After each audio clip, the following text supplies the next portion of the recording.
that they think they are the Savior. We are not. Jesus is the only Savior and no one else. And sometimes we forget that.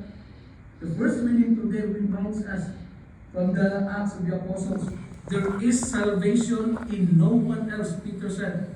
From the Acts of the Apostles, there is salvation in no one else, for there is no other name under heaven given among human beings by which we must be saved, but only in Jesus Christ, because Jesus Christ is the Savior and He is the Good Shepherd. And there's no other name under heaven that we will be saved. And we have to remember that, because sometimes we think that we are the Messiah, that salvation depends on us. No, it is first and foremost a gift from God. God sent His Son Jesus Christ into the world so that whoever believes in Him may not perish but may have eternal life. But we need to listen to respond to His call in our life. That is why Jesus also said in our gospel today, He does not only lay down His life for His sheep, but He said also, He added that, I know my own and my own know me. And they listen to my voice. They listen to my voice. And that is something very important for us to realize, because in our world today, in our society today, there are lots of competing noises, distractions in our life, that it is next to impossible, very difficult for us to listen to the voice of the Good Shepherd in our life. Today also we need, and every day, to pray also for our leaders in our church and in our world also today, that they may also follow the example of the Good Shepherd in their life. That they will lead not to further their own self-interest, but for the good of the flock or the people entrusted to them. And it is easier said than done, because there is always that maybe sense of self-preservation in people. Sometimes we have to run away when there is danger. And it is maybe normal, humans as we are, but we have to, especially our bishops, our priests, the Pope, our church leaders, they need to stand firm to the Good Shepherd. To represent the Good Shepherd and never run away when there is danger. For instance, like Peter. Peter had good intentions also, and Jesus knew that. Remember during the Last Supper, Peter said, Lord, I don't care if the people will abandon you, but I will lay down my life for you. I will die for you. And Jesus knew that Peter was honest, but Jesus also knew that Peter was only human. And so, when there was that, during the Passion, when Peter was confronted with the people, you are one of them. Are you not a disciple also of this man? Jesus and Peter denied Jesus not just once, but 3 times. Not only once, but 3 times.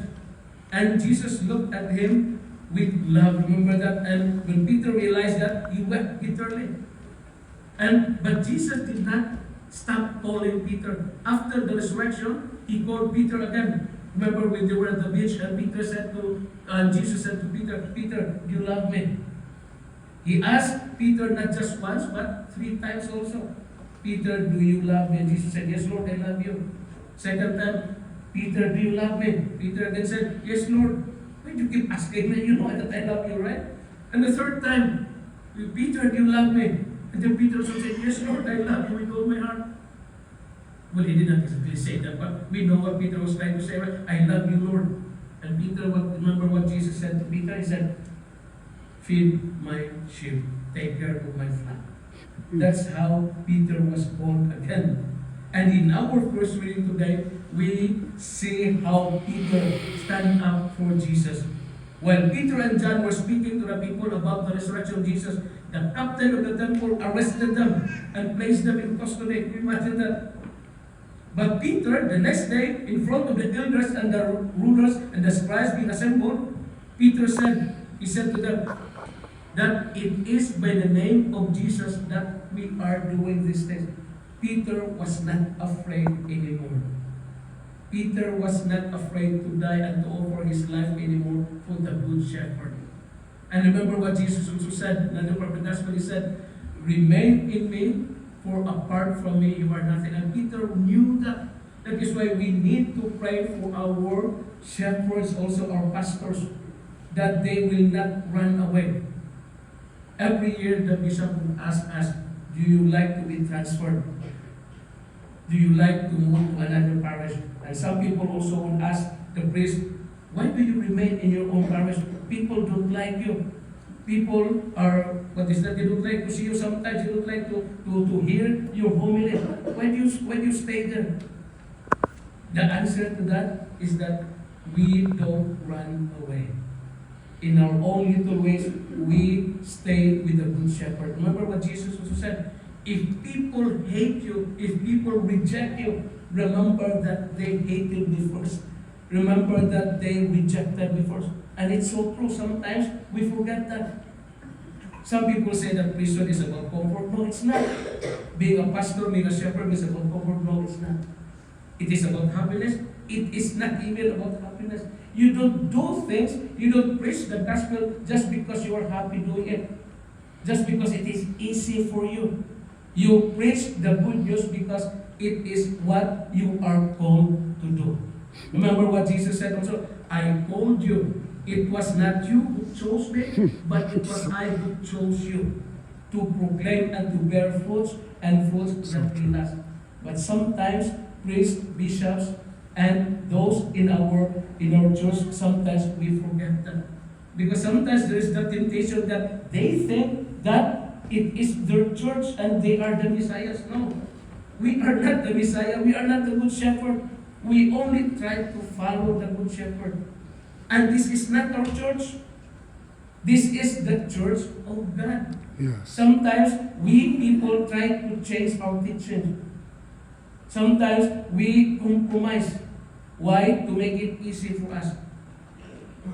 The problem with us is that we no longer hold God first in our life. Sometimes we think that, well, in our world today there's a culture of materialism. It's not only a culture of materialism, but it is also an egoistic culture. Meaning to say, we put the self first. We put the self first. Ministry, last week I saw something at the office and I showed it to John. See John here? It was from a magazine or something. It says, ministry is a place to serve and not a place to shine. And sometimes we forget that. It is about serving and not about shining. Because ministry is about following in the footsteps of the Good Shepherd who laid down his life for his sheep. And he said also, my own know me and I know them, just as I know the Father and he knows me. We need also to ask ourselves, do I know the Good Shepherd in my life? Do I listen to his voice when he comes to my life? Yes. As we continue the celebration, we should just thank God for his love for us. And we pray for the grace, especially of the Holy Spirit, that we will always recognize and be thankful to God for the Good Shepherd who constantly guides his flock, protecting his flock from the danger of sin and the danger of death. Because that is the purpose, the main purpose of the Good Shepherd, to lead the flock back to the Father. Whatever hinders us from obtaining that goal is not good for us. But whatever helps us to attain, to find our way back to the Father is from God. Because that is the purpose why God, Jesus came into the world, to lead us back into the Father. All the teachings of the Good Shepherd, all the teachings of the apostles were about leading people back to the kingdom of God. The parables, they were all about the kingdom of God. In our what is that? When in our gospel today, the gospel acclamation, Jesus said, the Good Shepherd says the Lord, I know my own and my own know me. So that when I call to them, they listen and they follow me. They follow him back to the kingdom of God. It is always in relation to the kingdom of God. Without that kingdom of God, nothing would make sense. Remember the Sermon of the Mount. Blessed are the poor, blessed are the meek, blessed are the humble, blessed are the peacemakers, for theirs is the kingdom of God. It's always about the kingdom of God.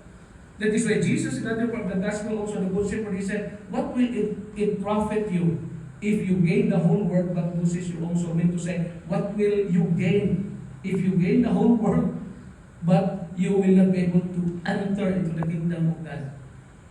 It is not easy to follow the good shepherd in our life. That is why we need to pray for the guidance of the Holy Spirit. We pray for our church leaders, and we pray also for the people, that they also may learn to listen to the voice of their pastors in their parishes and in their church. In our world today, sometimes people say, oh, I don't believe the Pope because he is pro this and pro that. It's like we are what they call, is that cafeteria Christians or cafeteria Catholics, right? I think that's the term, cafeteria Catholics. It's like we only pick what, it's like going to a cafeteria, we only pick what is good for us or what we like. It's like a buffet. Is that a buffet? Well, if you like a buffet, maybe you can go to the Chinese restaurant. Is there still a Chinese restaurant here?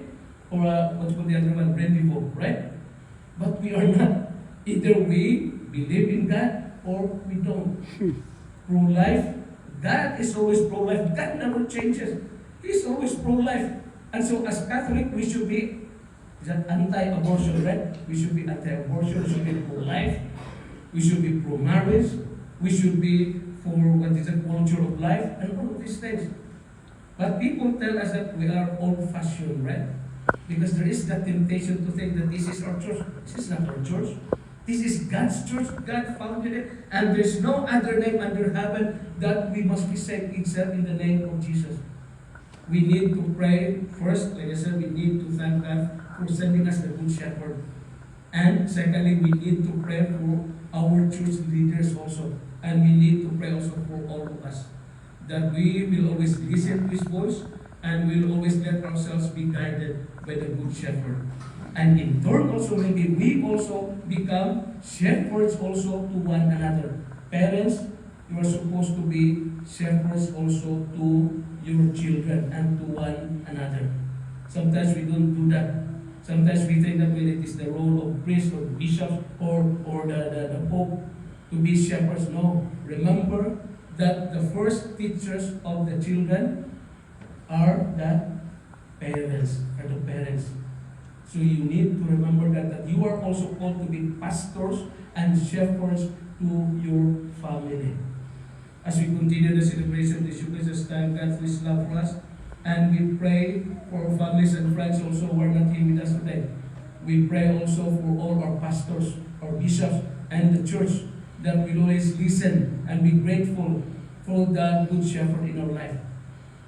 Just in ending, one of the prayers that I like very much in the sacrifice in the Mass is the prayer after consecration. When the priest would say, therefore, as we celebrate the memorial of His death and resurrection, we offer you, Lord, the bread of life and the chalice of salvation. Meaning to say, the priest offers the bread of life and the chalice of salvation, who is Jesus Christ. Giving thanks that you have helped us worthy to be in your presence and minister to you. I like that very much because it is God who helped us worthy to be in His presence, to minister to Him. And it does not depend on people. Sometimes people will say, well, we do not like you anymore, so just leave. No, it's not. But it is always God who chose us to bear fruit and fruits that will last. And I'm not talking only about the priest, but all of us.